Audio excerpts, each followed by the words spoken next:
여러분, 예수 사건이라는 책을 많은 분들이 많이 읽어보셨을 텐데요. 예수 사건이라는 책의 저자 리 스트로벨이라는 목사님이 계시죠.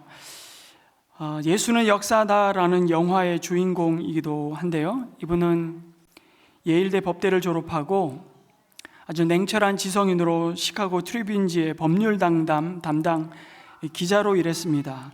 그러다가 아내를 따라 어느 날 교회에 나오게 되었고, 그러다가 예수님을 인격적으로 맞아들이고 목사까지 된 분입니다. 이분이 쓴 책 중에 크리스마스 사건이라는 책이 있는데, 그 책에서 자신이 기자로 근무할 때 우연히 화재로 집을 잃어버린, 모든 것을 다 잃어버린 가난한 할머니와 두 손녀를 만나게 된 사연을 소개합니다.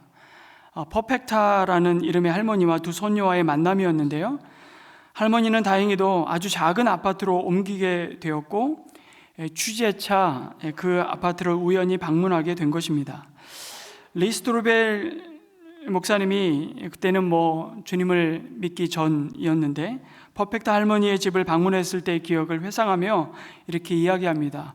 그 집은 정말 아무것도 없었다고, 벽에 걸린 그 어떤 액자도 약품도 하나도, 심지어 작은 카펫 하나도 없었던 것을 기억하면서 있는 것이라고는 고작 작은 식탁 하나와 약간의 쌀이 전부였다고 회상하는 것입니다.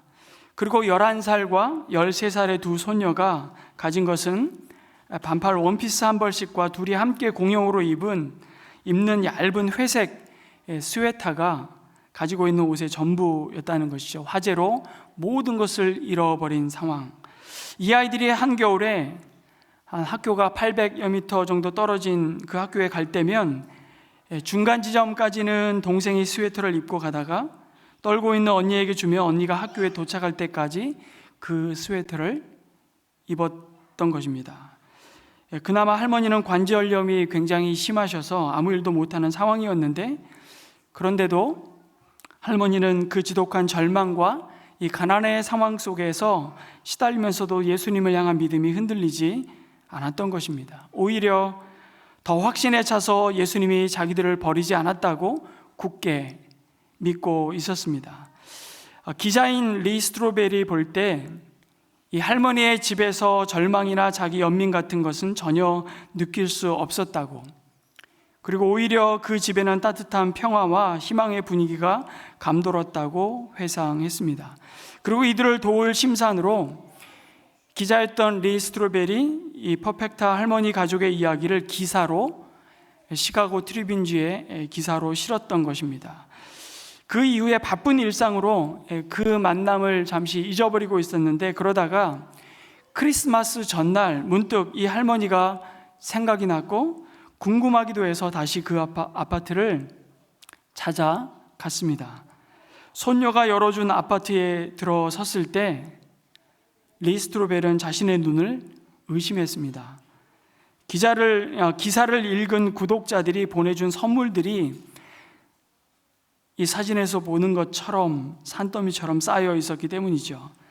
집에는 가구와 또 가전용품, 좋은 카펫이, 식료품이 가득 차 있었습니다. 수십 벌의 따뜻한 겨울 옷들과 목도리 장갑, 그리고 포장된 선물과 크리스마스 트리까지 있었습니다. 심지어 사람들은 수천 달러의 현금까지 보내왔던 것입니다. 그런데 이렇게 온정의 손길도 놀라웠지만 리 스트로벨을 더 놀라게 한 것은 따로 있었습니다. 이 퍼펙타 할머니와 두 손녀가 받은 선물 중에 많은 부분을 다른 사람들에게 나눠줄 준비를 분주히 하고 있었던 것입니다. 만약 내가 그런 처지와 상황이었다면 당연히 다 가지려고 했을 것인데 할머니는 달랐던 것이죠. 그런데 할머니는 더 놀라운 말을 그 기자에게 감사의 말과 함께 던지고 있는 것입니다. 이런 고백이었습니다. 이 모든 선물을 주신 분들께 너무 감사드려요. 그리고 우리는 이것을 받을 자격이 없습니다. 이 모든 선물은 정말 하나님의 은혜입니다. 그런데 하나님이 주신 가장 큰 선물은 이게 아니에요. 우리는 내일 그 선물을 기념할 것입니다. 바로 예수님이죠. 이렇게 고백하는 것입니다. 기자로서 리스트로벨은 이때 아직 예수님 믿기 전이었는데 이 상황을 이렇게 고백하는 것입니다. 그들은 가난했지만 평온했고 나는 풍요로웠지만 불안했다. 그들은 관용의 기쁨을 알았지만 나는 야망이 주는 외로움밖에 몰랐다고. 그들은 하늘을 바라보며 그곳에 소망을 두었고 나는 내 자신만을 바라볼 뿐이었다. 그들은 영적 세계의 신비를 경험했고 나는 얄팍한 물질 세계에 갇혀 있었다고 고백하는 것입니다. 그리고 알 수 없는 무언가가 나를 그들이 소유하고 있는 것을 갈망하도록 만들었다고 고백하는 순간이었습니다. 좀 더 정확히 말하자면 그들이 아는 누군가를, 그때까지만 해도 예수님은 그냥 다른 이의 선물에 불과했던 것이죠. 성도 여러분, 오늘 저와 여러분도 바로 이 퍼펙타 할머니가 말한 그 최고의 선물인 예수 그리스도를 만난 사람들이고 그 주님을 기뻐하며 기념하기 위해 이 자리에 있는 줄 믿습니다. 아멘. 여러분, 하나님이 보내신 예수님이 왜 우리에게 최고의 선물일까요? 성탄절을 앞두고 어떤 아빠가, 사실은 제 친구 목사인데요, 아침에 어린이집을 가는 둘째 딸에게 너는 크리스마스 선물로 뭘 받고 싶냐고 물었더니 티니핑, 하츄핑, 아자핑, 싱싱핑. 여러분, 이게 뭔지를 아는 분들은 굉장히 고민이 되시는 상황일 텐데 그거 받고 싶다고 말하더랍니다. 이렇게 말하는 아이에게 만약 그런 것보다 예수님이 더 좋으니 예수님을 선물로 받으면 어때? 라고 묻는다면 뭐라고 대답했을까요? 그건 아빠나 가지고 나는 티니핑 사줘, 그러지 않았을까요? 어른들이라 크게 다를까요? 파이만 커질 뿐 별반 다르지 않을 겁니다. 오히려 하나님께서 내 사업에 좀 대박 좀 나게 해주신다든지, 매년 제자리 걸음하는 이 자리에서 승진을 좀 하게 해주신다든지, 아니면 집값이, 땅값이 오르게 해준다든지, 그런 것이 우리에게 더 좋은 선물이 될 수 있을 것 같은데 예수님이 최고의 선물이라고 오늘도 하나님의 말씀 가운데 우리에게 말씀해 주고 있습니다. 왜 예수님은 우리 인생의 최고의 선물일까요? 무엇보다도 첫 번째로 죄로부터의 구원자가 되시기 때문입니다. 뭐라고요? 예수님이 우리의 죄로부터의 구원자가 되시기 때문입니다. 마태복음 1장 21절 다시 한번 같이 읽겠습니다. 시작. 마리아가 아들을 낳을 것이니 너는 그 이름을 예수라고 하여라. 그가 자기 백성을 그들의 죄에서 구원하실 것이다. 여러분, 인류 역사에서 죄 문제를 해결할 수 있는 분은 오직 예수님밖에 없습니다. 죄 문제는 세월이 흐른다고, 시간이 지난다고 그냥 해결되지 않습니다. 그런 성질이 결코 아니죠. 죄는 해결하지 않으면 그리고 반드시 그 대가를 치르게 되어 있습니다. 그리고 그 대가는 바로 사망이라고 하나님은 말씀하십니다. 로마서 6장 23절은 죄의 삭은 사망이라고 분명히 말씀하시죠. 그럼에도 인간은 스스로의 힘으로는 절대 이 죄 문제를 해결할 수 없습니다. 그런데 예수님이 오심으로 우리의 모든 죄의 문제가 해결된 것이죠. 요즘 경기가 워낙 안 좋다 보니 얼마 전 인근에 있는 한 가게를 갔는데 그 주인이 새해는 로또를 사기로 했다는 말을 했습니다. 월세를 맞추지 못하겠다 싶으니 그런 소망이라도 가져보는 것이죠. 그 말을 들으며 마음이 짠했는데, 그러나 경제 문제는 어떻게 해결을 해볼 수도 있겠지만 또 살다 보면 늘 경기가 좋았던 적이 없었던 것 같아요. 늘 경기는 안 좋다고 얘기를 하지만 또 살게 되는 것 같습니다. 그러나 인간의 죄의 문제는 인간이 해결할 수 없는 불가능의 영역인 것이죠. 죄가 우리를 미래의 영원한 생명이 아니라 영원한 형벌로 이끌어가기에 반드시 해결해야 할 문제이기도 하지만, 더 나아가 이 죄는 지금 우리를 하나님과 단절시키기에 반드시 해결해야 할 문제입니다. 우리가 늘 1월부터 창세기를 묵상하게 되는데, 3장의 에덴에서 인간은 죄를 지음으로 하나님과 단절되고 그 에덴 동산으로부터 쫓겨났습니다. 죄로 인해 하나님과의 막힘없는 관계가 깨어졌고요, 또 인간 서로 간에도 관계가 깨어져 버렸습니다. 아담과 하와는 서로를 돌보고 섬기며 사랑하는 존재로 돕는 배필로 선하게 지음 받았음에도, 죄로 인해 하나님과 분리되는 순간부터 서로를 향해서도 분리되고 서로를 지배하려고 하며 서로를 탓하며 핑계대는 그런 관계, 서로의 관계가 파괴되고 만 것이죠. 또 벗어서도 부끄럽지 않은 막힘이 없는 관계였는데, 자신의 연약함이 드러날까봐 두려워 서로에게 가리고 숨는 존재가 되어 버렸습니다. 그래서 죄는 미루어야 할 성질이 아니라 바로 해결해야 할 문제로 우리 앞에 다가와 있습니다. 하나님 우리로 하여금 기쁨이 넘치는 삶을 살도록 창조하셨는데, 그래서 에덴에 두셨는데 그 에덴의 뜻이 기쁨 아닙니까? 그런데 죄가 바로 그 모든 기쁨을 빼앗아 가버렸습니다. 하나님이 지으신 인간의 핵심 감정이 기쁨인데, 하나님과의 관계가 깨어지고 사람과 사람 서로 간의 관계가 깨어지며, 땅이 우리가 땀 흘려 수고한 대로 땅을 갈고 씨를 뿌림으로 뿌린 대로 열매를 거두는 것이 아니라 가시와 엉겅퀴를 내며 그 모든 땀의 수고를 헛되게 만들었습니다. 그 속에서 우리는 진정한 기쁨을 다 잃어버린 채 방황하고 있는 세상을 살아가고 있죠. 우리가 하나님의 자녀이기에 하나님은 결코 우리를 어떻게 이렇게 기쁨 없는 삶 가운데 내버려 두지 않으시기로 작정하셨습니다. 그래서 그 문제를 해결하기 위해 보내주신 선물이 바로 예수 그리스도이신 겁니다. 그렇게 하나님은 저와 여러분이 예수님을 맞아들이기를 간절히 바라십니다.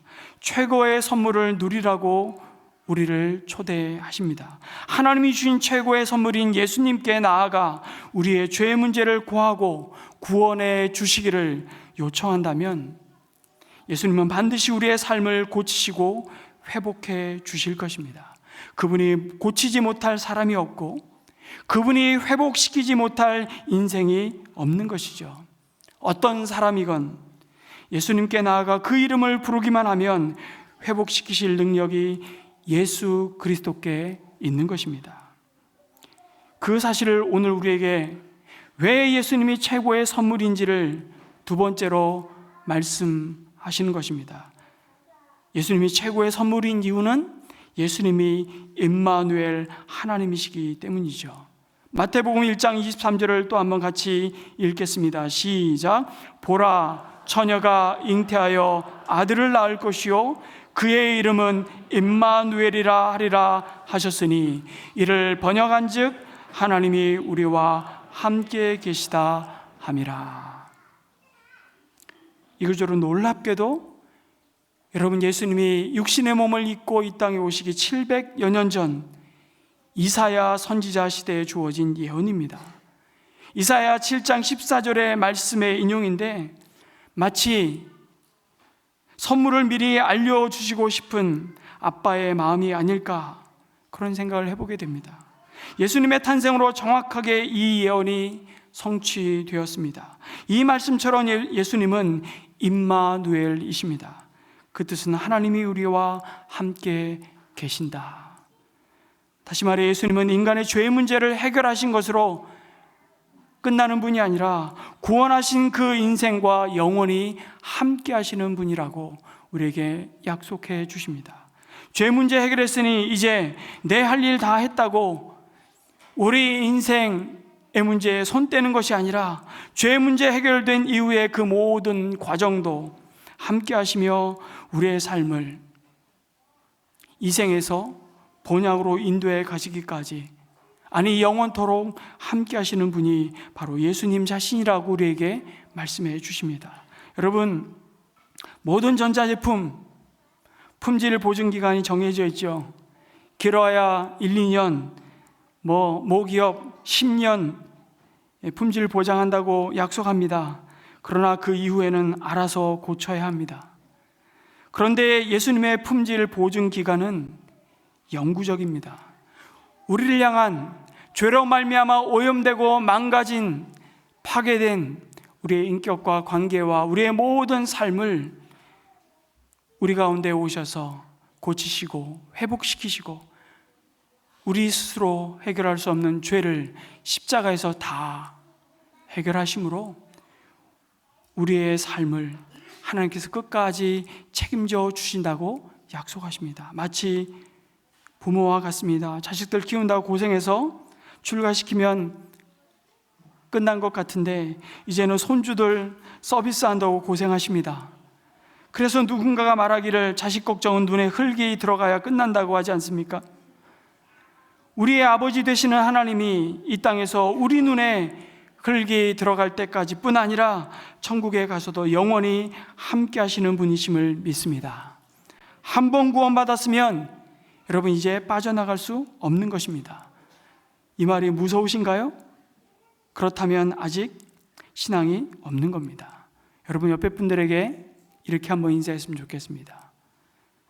틀렸다, 다 틀렸다. 지옥 가기는 다 틀렸다. 이렇게 한번 인사하십시오. 틀렸다, 다 틀렸다. 지옥 가기는 다 틀렸다. 아멘이십니까? 영원히 우리를 지켜주시고 책임져 주신다는 이 사실이 여러분 우리에게 세상이 줄 수 없는 평안과 진정한 안전함을 가져다 주게 되는 것이죠. 40 초반에 늦은 장가를 간 친구 목사님 이야기를 한 번 더 하겠습니다. 아침에 자기 집 둘째 딸 아이를 어린이집에 데려다 주면서 나눴던 대화를 얘기해 주었습니다. 아이하고 무슨 대화를 하다가 아이가 하는 말이, 아빠, 진짜 아빠는 하나님 아빠이고 우리 아빠는 가짜 아빠야. 그렇게 말하는 겁니다. 순간 이 친구가 굉장히 당황이 되면서 무슨 이런 말이 다 있나 싶었답니다. 애 엄마가 잘못 교육시켰나? 왜 내가 가짜 아빠지? 그러면서도 안심이 된 건 이 아이가 말이라도 하나님을 진짜 아빠로 여기고 있다는 것이 감사했다고 그렇게 나누는 겁니다. 자기가 아주 저하고 신대원 3년을 같이 살았거든요. 정말 40 초반까지 장가를 못 갔습니다. 목사 안수를 받고도 사실은 결혼을 해야만 목사 안수를 받는데 조건부로 목사 안수를 받아놓고도 제가 중매도 서보고 막 이렇게 했는데요, 안 되더라고요. 40 중반이 다 돼가지고 결혼을 해서 두 딸을 낳았는데요, 그러니까 딸들이 자라는 기쁨이 너무 크기도 하지만 늦은 결혼을 하다 보니 목회 은퇴를 해도 둘째가 대학 졸업을 못하는 겁니다. 그런데 한 번은 둘째가 결혼해서 손주 낳는 걸 보게 해달라고 기도한 적도 있다고 말하는 겁니다. 그런데 자기가 아이와 이 대화를 나누고 어느 날 아침에 하나님 아빠가 진짜 아빠라는 아이의 고백 속에서 말할 수 없는 자신에게 하늘의 평안함이 찾아왔다고 고백하는 겁니다. 자신은 언젠간 가더라도 이후 진짜 아빠이신 하나님께서 이 아이와 함께 하실 것이기 때문이죠. 그분이 임마누엘의 하나님이심을 믿습니다. 성도 여러분, 2000년 전 예수님이 이 땅에 오셨습니다. 저와 여러분의 죄 문제를 해결하기 위해 오셨고요, 더불어 영원히 우리와 함께 하시기 위해 우리 가운데 우리 안에 오셨습니다. 이것보다 우리에게 더 큰 최고의 선물은 없습니다. 십자가 사건에서 저와 여러분의 죄의 문제는 완전히 해결되었습니다. 우리가 어떤 죄를 지었던 간에 주님 앞에 용서받지 못할 죄는 없습니다. 그것이 바로 십자가의 능력입니다. 우리가 지은 모든 죄가, 또 앞으로 우리가 짓게 될 모든 죄가 십자가의 은혜로 다 용서받았음을 믿음으로 붙드시기 바랍니다. 사단이 주는 그 죄책감에 더 이상 속지 마십시오. 우리가 온전히 회개하고 삶을 돌이켰다면 하나님은 그 모든 죄를 기억도 하지 않으신다고 약속하셨습니다. 그럼에도 육신을 입은 우리 영혼이, 시공간의 제한을 받고 있는 우리 영혼이 때때로 또 실패하고 같은 연약함에 넘어지고 주님의 마음을 아프게 할지라도 그것을 생각나게 하실 때, 우리가 회개하며 돌이킬 때 하나님은 뭐라고 말씀하실까요? 하나님, 제가 또 죄를 지었습니다.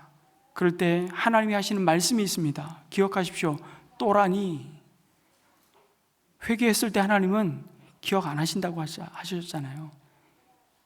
새로운 것이죠. 포도나무이신 예수님께 붙어있는 노력이 우리에게 필요한데 그것은 다른 것이 아닙니다. 우리가 살다 보면 연약해지고 넘어질 때마다 죄가 생각나거든 회개하시고 다시 한번 하나님의 말씀을 붙들고 순종하는 것이 포도나무이신 예수님께 붙어있는 삶입니다. 그러면 우리 삶에 놀라운 생명의 열매들이 나타날 것입니다. 열매 맺게 하시는 분은 우리가 아니라 포도나무이신 예수님께 붙어있는 그 순종과 회개 가운데 우리의 삶을 통해 놀라운 생명의 역사가 오늘도 풍성한 열매로 맺어지기를 주님의 이름으로 축복합니다. 예수님은 우리를 버리지 아니하고 떠나지 아니하시겠다고 약속하셨습니다. 설령 내가 주님의 손을 놓지는 한이 있더라도 주님은 우리의 손을 놓지 않으십니다. 세상 끝날까지 항상 함께 하시겠다고 약속하셨습니다. 예수님은 반드시 그 약속을 지키시는 분이시죠. 지금도 성령으로 우리 안에 내주하시면서 우리의 삶을 한 걸음 한 걸음 인도해 가십니다. 성탄절은 바로 이런 주님이 오신 날을 기뻐하고 기념하는 날이죠. 그분이 왜 최고의 선물인지를 다시금 되새기는 날입니다. 그뿐만 아니라 이 성탄은 바로 예수님이 그런 최고의 선물이라는 것을 아직도 받아들이지 못하고 거부하는 누군가에게 그 기쁜 소식을 전하는 날이기도 합니다. 이 선물을 받지 못한 자들에게 값없이 전함으로 그들도 선물을 받을 수 있도록 하는 날이 바로 성탄절이시죠. 절인 것이죠. 이제 한 이야기를 들려드리며 말씀을 마무리하고자 합니다. 한 교회에서 웅장한 교회당을 새로 지었습니다. 그리고 건물의 주위를 말끔히 단장하면서 담쟁이 넝쿨을 심고 교회 벽에다 이렇게 글자를 새겼습니다. 우리는 십자가에 못 박힌 그리스도를 전한다 라고 쓴 간판을 붙였습니다. 그런데 세월이 지나며 담쟁이 덩굴이 점점 자라더니 마침내 높다랗게 붙여놓은 표 간판에 닿았습니다. 어느 날 보니 담쟁이 덩굴이 십자가에 못 박힌이라는 문구를 덮어버린 것입니다. 지나가는 사람들이 무심히 표를 올려다 보며 우리는 그리스도를 전한다라고 중얼거렸던 것이죠. 세월이 더 흘러서 담쟁이 덩굴이 더 간판을 덮었는데 이번에는 그리스도를 덮어버렸습니다. 우리는 전한다만 남았습니다. 그리고 이내 얼마 안 가 그것마저 다 덮여 표가 보이지 않게 되었습니다. 우리는 십자가에 못 박힌 그리스도를 전한다는 표는 어느새 교회 안에서, 아니 사실 성도의 가슴에서 사라져 버린 것이죠. 성도 여러분, 우리는 매년 이 성탄을 기뻐하며 기념하면서 이 이야기가 우리에게 주는 의미가 무엇인지를 진짜 잊어버리고 있지는 않은지 돌아보게 됩니다. 우리 삶에서 이 문구가 사라지지는 않았습니까? 그래서 최고의 선물인 예수 그리스도보다 영원할 수 없는 이 세상의 것을 더 사모하며 추구하는 것이 우리의 모습이지는 않습니까? 어린아이처럼 티니핑과 같은 걸 더 좋아하고 있지는 않습니까? 최고의 선물로, 우리에게 말씀이 육신이 되어 최고의 선물로 오신 예수님으로 인해 우리 안에 진정한 성탄의 기쁨이 회복되고 전해지는 그 은혜가 가득한 성탄절이 되시기를 주님의 이름으로 축복합니다. 아멘.